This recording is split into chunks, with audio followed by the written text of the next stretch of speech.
Coucou les amis, aujourd'hui c'est boîte de chauffage avec les enfants. J'en profite. Hop, ils sont en train de ranger, voilà. Donc j'en profite, je vais vous montrer comment on fait pour affûter une chaîne de tronçonneuse à la lime.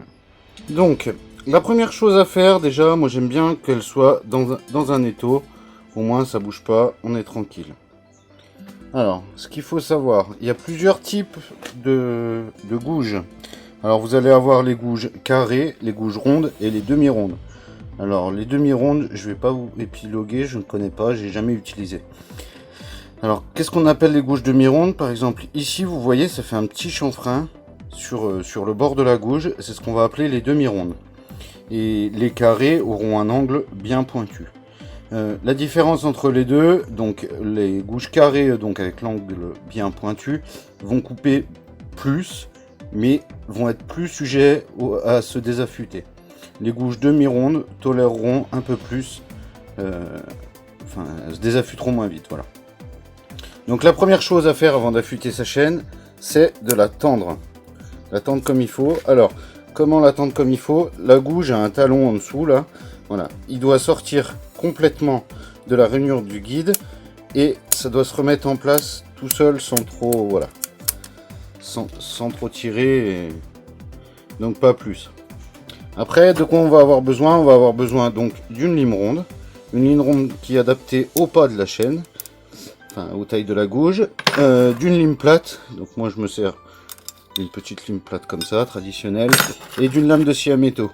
Une lame de scie à métaux, je vais vous expliquer après, c'est pour voir un peu l'épaisseur. Donc, hop, je vais essayer de vous prendre comme ça par-dessus.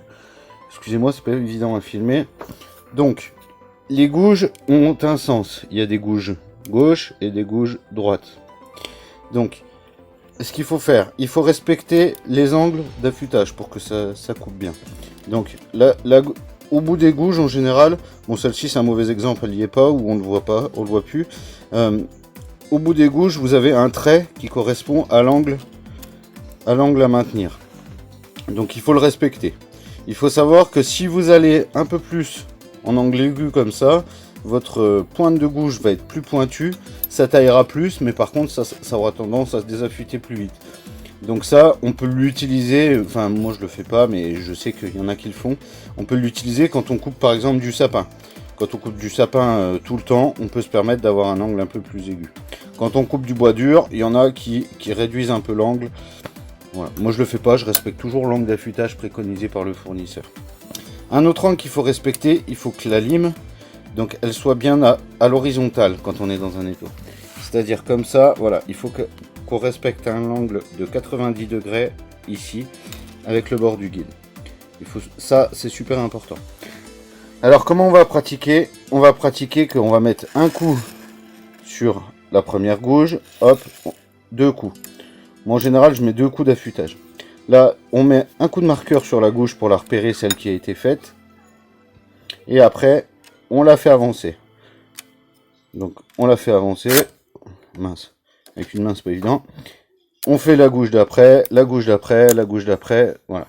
Une fois qu'on a fait toutes les gouges du même côté, on retourne la machine et on fait toutes les autres gouges en sens opposé. Allez, autre chose que je voulais vous expliquer, que peu de gens font ou peu de gens connaissent. Voilà, je vais vous montrer comme ça. Donc, la chaîne est constituée de plusieurs choses. Alors, elle va être constituée de gouges. Par exemple, ça c'est une gouge, ça c'est une gouge, ça c'est une gouge. Voilà. Les gouges gauche et les gouges droite, comme je vous ai expliqué. Après, il y a ici cette partie là, entre deux gouges. C'est ce qu'on appelle le limiteur de profondeur.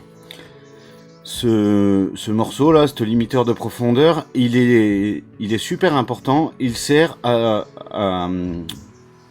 déterminer l'épaisseur du copeau qu'on va effectuer. Donc comment ça fonctionne? Donc c'est là qu'intervient la lime plate et hop, je vais poser, voilà, la lime plate et la lame de scie à métaux. Donc moi je pratique ainsi. Ils disent en général, je crois, la tolérance, ça doit être, enfin la distance entre le dessus de la gouge et le dessus du limiteur doit être de 0,60, il me semble. Donc, voilà.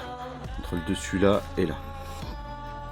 Donc une lame de scie à métaux en général fait 0,65, donc on est pas mal. Donc comment on pratique? On prend deux gouges du même sens. Donc là en l'occurrence deux gouges droites. Une gouge droite, une gouge droite. On pose sur le sommet de la gouge, voilà, comme ça. On pose comme ça. On pose sur le sommet de la gouge. Et en fait, vous voyez là, en dessous du... Je vais essayer de me mettre... Voilà. En dessous là, entre le haut du limiteur et le dessous de ma lime, il y a une certaine épaisseur. Après, il faut que du coup, cette lame de scie à métaux, elle passe entre les deux. Elle passe librement. Si ça passe pas librement, c'est que du coup, vous prenez pas assez d'épaisseur de bois. Donc en l'occurrence, on va prendre donc la lime plate. Voilà, on va se mettre comme ça. On va donner un coup comme ça. On va réessayer, voir ce que ça donne au niveau de si ça passe ou pas. Si ça passe pas, on continue. Si ça passe, une fois qu'on a mis un coup bien à plat comme ça, ce que j'aime bien faire, c'est de mettre un coup en oblique. Voilà, pour lui faire un petit chanfrein sur l'avant, comme c'est fait d'origine. Et ça aura tendance à éviter que la chaîne elle rebondisse sur le morceau de bois qu'on est en train de tailler. Voilà. Donc j'espère avoir été assez clair. Si c'est pas le cas, n'hésitez pas à me poser des questions sous cette vidéo. Et je vous rappellerai.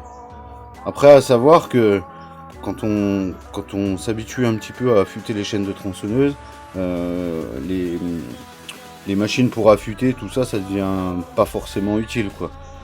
Il suffit de bien s'y faire au début et on n'a pas forcément besoin de ces machines. Moi, j'affûte tout le temps de mes tronçonneuses à la lime et je trouve que ça va parfaitement bien. Voilà, je vous souhaite une bonne soirée, une bonne fin de week-end et à très bientôt.